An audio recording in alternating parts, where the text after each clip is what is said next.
Hello once again, everybody. Welcome to our Soccer's Overtime Quarantine Zoom chats. Each week we've been highlighting a key contributor to the greatness of the San Diego Sockers. And this is a week I've been looking forward to. It is Ze Week. We are talking with the great Ze Roberto, over 300 indoor professional games in his career, which started in 2000 and continues here through 2020. Ze, thank you so much. Appreciate the time on behalf of all the Sockers fans. Elsten, thank you so much for having me. I'm excited about it. It's always good to talk about soccer. For sure, and I think it's cool to be able to talk about a career that's been as wide and deep as yours has been. I was putting up your numbers earlier today on our social media platform, and seeing over 300 games indoor, 305 to be exact, but also well over 200 games outdoor in your career, covering 4 different franchises, one of the most influential players in the USL in the 2010s. And you've been going at it. You've been wearing one jersey or another since the year 2000. Do you ever stop? Because we always say, hey, I don't have time to reflect. But if anything, these last few weeks have given us a little extra time. Do you ever think about just how incredible that is? You started your career at the beginning of the 2000s, and here we are, 2020, all the way down this road? I mean, I never really put any thought about that. I think the only goal that I have in mind was just to keep playing. I enjoy the game so much that, I want to keep going. For sure. I want to give Sockers fans a chance to kind of go through your timeline and your chronology of your career. So I really want to start all the way back to Brazil. When did you first know that you had some talent to play the game of football? When did it come through? Who was the first coach that instilled it in you, or whether it came from family? How did your soccer origin begin? I think it starts very early. I was very young, about 5, 6 years old, and me and my friend used to play in the streets all the time. I mean, we go to school, we come back, we set up our little field in the middle of the street, and then we will play until the lights went out, and that was very fun times. For sure. Well, tell me just a little bit. What was it like growing up in Brazil? What was the size of your family? Because I know you got a big family here at home, but what was it like growing up? Growing up, a small town in Brazil where things was, very difficult. And, from early age, I have in my mind that after I watch, a soccer game on TV, I felt like that was something that I really wanted to do in life.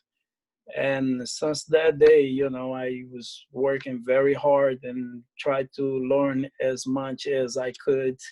And I done that. My family is a big family. My mother passed away when I was about 4 or 5 years old. And my dad, worked in the field, and he was able to take care of the family. I have 5 sisters, and I'm the young one in the family. Wow. So 6 tries and then they found the boy, eh? Yeah. My mother had a couple miscarriage before, I think. And then, I think it was one of them that, kind of took her way after, after me. She had a couple more. Yeah. And, unfortunately, we lost her. But, it was a big family. For sure. Who was the first person, whether it was a coach or whoever, who believed in you, who maybe put you on a professional path? Because you had that dream in your heart, but who believed in you? I mean, I had many, many people, that I come across along the way. And I had amazing coaches, too, that I had an opportunity to work with them. I think when I moved from my small town in Brazil, went to live with my sister, my older sister, Maria, there where everything really started, because I started to compete more And then there was a guys that said to me, he said, you know, I think you have on you. I think you have the talent. I think you should start going tryouts and see if you can make it. And then, you know, I kind of say yes, and you know, I keep carry on. And then later on, as I, you know, was 14, 15, that's when I start to, you know, take off and start to have some tryouts and try to make into, you know, the junior juveniles of the professional teams in Brazil. So what was the first club you actually signed with? The first club that I signed a professional contract, I signed my first professional contract when I was 18, was Tuna Luz Brasileiro. And I had the opportunity to play as junior and juvenile for other clubs in Brazil as well. Mm. So you're playing in Brazil. You're playing your lifelong dream. You're in your home country. What is the lure? What drew you to move stateside? Your first, as I can see, stateside signing was with Hershey. Is that correct? Yes, it's correct. I mean, I had a couple of trips to Europe. I had some experience in Italy and Spain as well. So after I was in Italy for, I think it was about 3 or 4 months, I believe so. I went back to Brazil, and my agent in Brazil, Nivaldo Baldo, his name, he connected with another agent from New York, and they just told us there's this new club that just start is part of Hershey Chocolate. They just built this beautiful facility, and they are now bringing players from Brazil for any other part of the world. And then they connect together. So I had the opportunity to come. And when I first came to US in 2000, you know, I had the opportunity to be part of that club.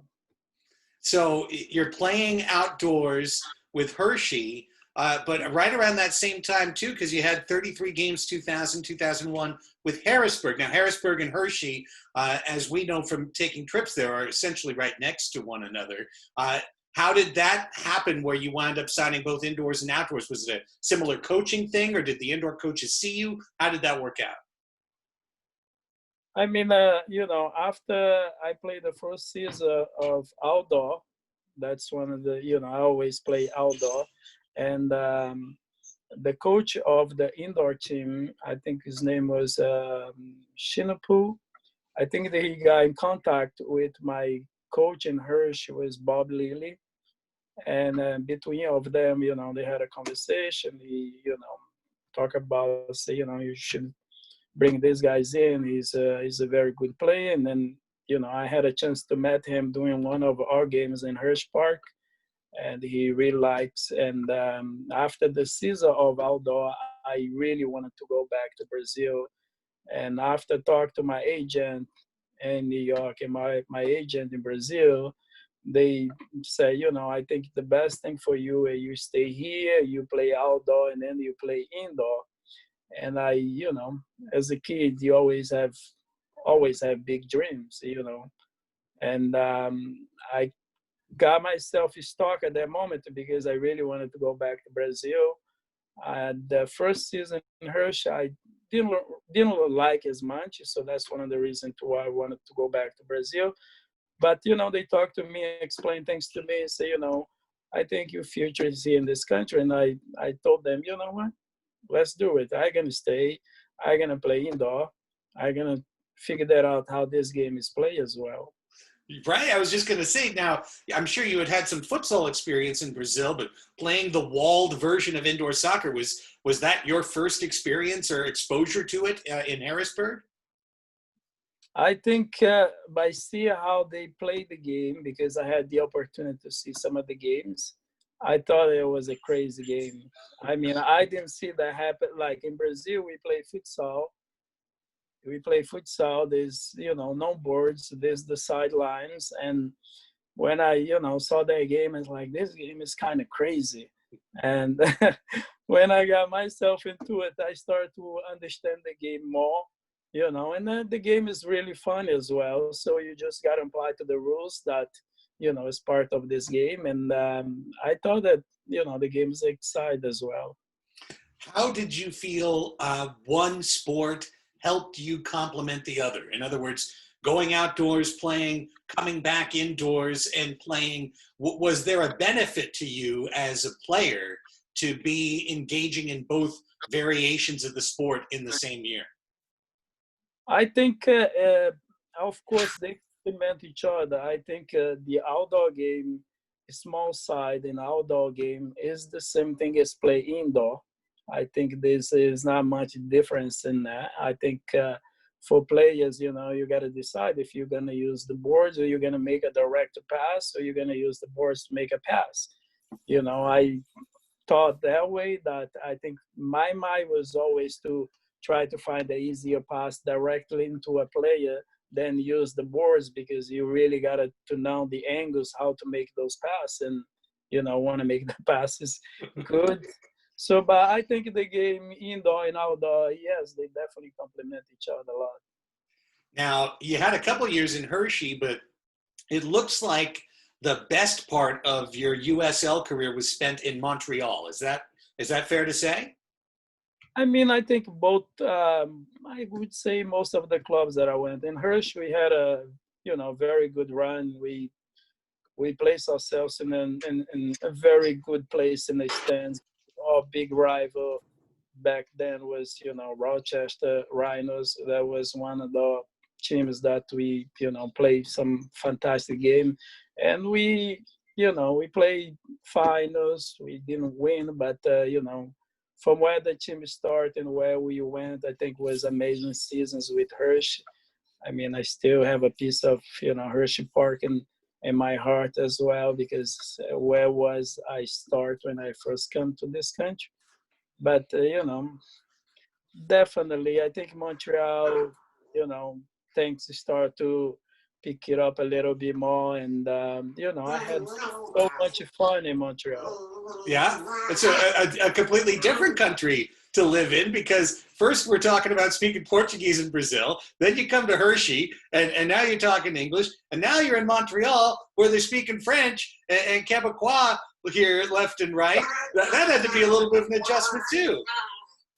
I mean, for me, when I come, I feel like I still do. I still remind myself that every day I'm learning something, and the language is one of the challenges that we face every day, even now than then. So, and actually, then now. I speak English, but I feel like I still need to get better. In Montreal, speak Quebecois was something very difficult. I, listened a lot.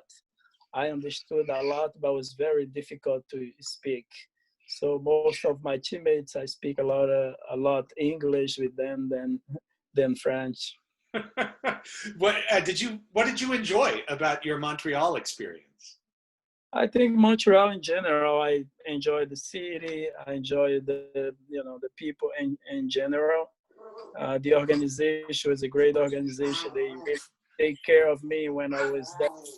And one of the things that I wanna to give back was always give 100%.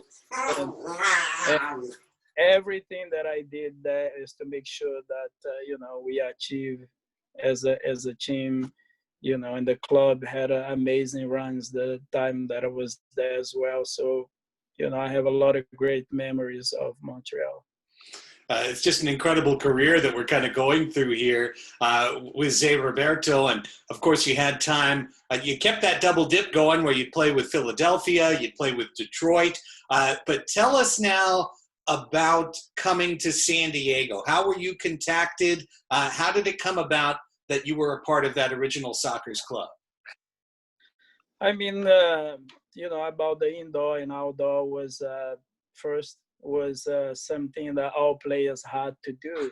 Either you're gonna be able to play indoor or you're gonna play outdoor, and then you gotta make a decision. So when the outdoor summer ends, you gotta make a decision. You gotta play indoor because it's winter time, so there's no soccer. So I think the transition was really good. I really enjoyed that because I was pretty much play summer and winter and everything was fine. For me, when I come to San Diego, my wife is from here, so my wife's family is from San Diego, you know, so they have everything going on here. So when our kids got older a little bit, my wife told me, and she said, we got to put the kids in school. And, I say, okay, that's fine. I think I'm going to allow you to go with the kids and I'm going to keep playing. And she's like, it's not going to work like that. So we got to do as a family. I think the kids going to need you. I say, okay. I mean, I think we can make that decision. I think in San Diego, there's opportunity as well. And I felt like after I had a surgery in my knee, I felt like maybe this is the right time. I need to, my kids needs to go to school. I've been playing for many years. So I think we should go to San Diego and put the kids in school and carry on life.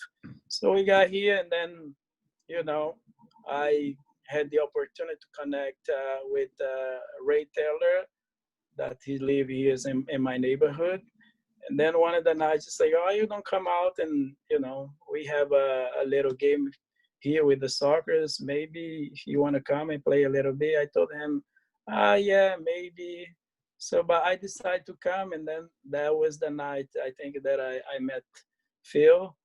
And then from that, things started to move forward a little bit. It's funny, Zay, because just last week we were talking to Cheeky about those initial meetings, and the first time Phil had spoken to himself and Nate Hetherington about the idea of bringing back the Sockers, and how important the Sockers name was to Cheeky. But for yourself, this is just the next opportunity, right? I mean, it's the next place that you can play, the next place that you can land, and it's your wife's hometown and a chance to put your kids in school. So all that makes sense. But from a soccer standpoint, those initial meetings, were you wondering what you were getting yourself in for?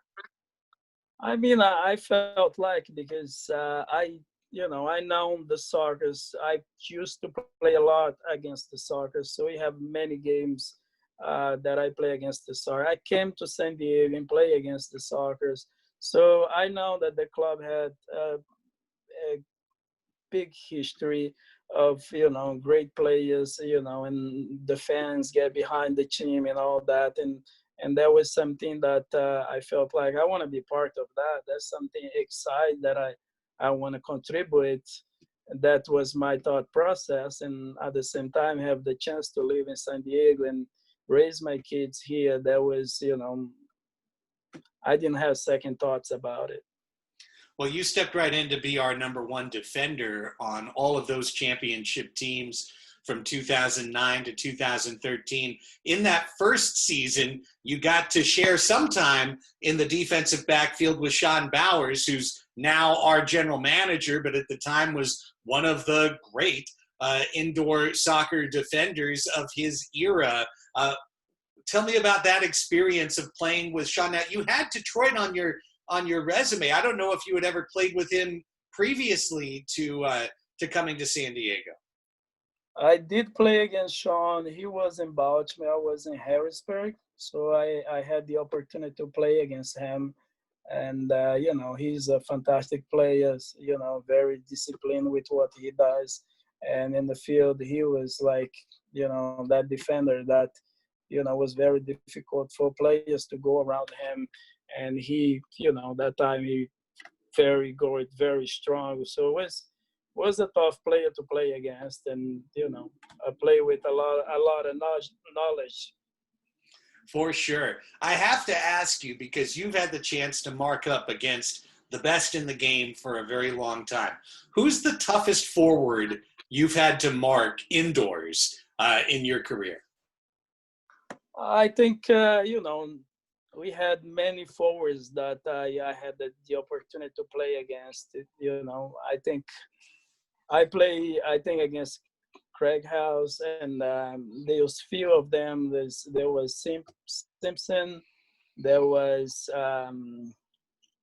many forwards. Tayu it can be a very difficult player as well. But I think it's very difficult to pick one. I think one of the things that I did myself was learn about what all those players like to do, and by being able to do that, I was able to play fantastic game against those guys and try to stopping them from scoring goals. So it's very hard to pick one player. I mean, he was not a forward. He was a midfield. He's still a midfield, and was Marcio Leite. He used to plays for the Milwaukee Wave. Yeah. I played against him, and one that things that my coach used to do, he told me, he says, "Z, that's the player that you're gonna mark through the whole game. Make sure that he's not gonna do anything." So it was interesting at that time because every time he step out, I would step out. He's stepping in, I was stepping in. And that year I played with Detroit, and we had a fantastic season. I think we had the opportunity to play against the Wave 4 times. I think we won 3 games out of 4 against them. So by being able to slow Marcio down, I think it gave ourselves too the opportunity to win some of those games. One of the great players and still a first-team player in the MASL, even toward the end of his career, Marcio Leite. That is a great choice. I was really looking forward to asking you that question. I got to be honest, because you've just got so much to draw upon in terms of your experience. Now, tell me how you first got started in coaching. It's a natural transition for a soccer player as you get just a little bit older to find that supplementary income coaching. But when did you first get the bug, or when did you first realize you might actually be kind of good at it? I think, by being a soccer player, I think you always have on you as a player, some players wanted to coach, and some of them don't want to coach. For me, soccer is in my heart, is my passion, and for me is be able to help the kids learn little things about the game and carry on. That's what's making me happy. And I had the opportunity to work with the kids, and I come across few people here in San Diego that they say, here in San Diego you can play and you can coach. So I say, maybe I want to do that. I think that's something that I really enjoy to do as well. So I start to coach. I talked to Nick Pereira, and he connected with the director of my club is Johnson Asaidu. So he's like, "Hey Z, come out, man. I want to see what you can do." I say, "Okay." So I came out and I ran a couple of sessions, and he said, "I want you to be part of this club." And I said, "Okay, that's fine. I enjoy do what I do, and I want to keep doing that." That's amazing. Now, this year with the Sockers was the beginning of a transition as well, because you still played on the field for San Diego and featured in a handful of games, but you also, for the first time, put on that suit, so to speak, to be an assistant coach and got that clipboard in your hand in training. And I'm very curious as to how you approach that as a guy who is a teammate, but then steps out for a moment and starts to become a coach, where is it a little bit of a different thing in terms of offering advice as a player as opposed to putting on that coach's hat? I mean, it's difficult because is for me, I'm still playing the game. I still enjoying the game. And, you're stepping in a little bit as a coach and to try to help out a little bit. Sometimes it can be difficult because there's so much more that I wanted to do as a player. But when you're stepping in as a coach and then things change a little bit, for me, it was just, put a little bit input and, try to help the boys a little bit, see some things that they may not see. I think all coach and all players have a different view of the game. And for me, it's try to put a little input in some area. First of all, thank the coach feel to give me the opportunity to put some of those input in that, because he is the one who's gonna make the final decision what is going on or off. And but just to have the opportunity to talk to the boys and put a little input in some areas, I was very pleased to be part of that. And again, I'm thinking back to my interview last week as well, but Phil Salvaggio is a guy who will be a head coach, and then a cheeky Luna retires, and he says, "Hey, I still need you around me. Come into the front office. He's coach-player relationship, and then he says, hang on, Zay, I still need you around me. I want that. I want your expertise. I want to hear from you. I want to pick your brain. Is that, I don't want to say it's unique, but how does Phil stack up in terms of being an owner, but also being someone who's very open to that type of feedback from the people he's been coaching? I think, being humble and be able to share and be able to, talk to someone like Phil and, I would say someone humble when you have a coach, reach out a bit and, one you around and one you help. And that's to transition into one player being a club for a very long time. And, there's a relationship that's built and so for him to approach me with that, cheeks as well, was something, a little bit above than what I expect.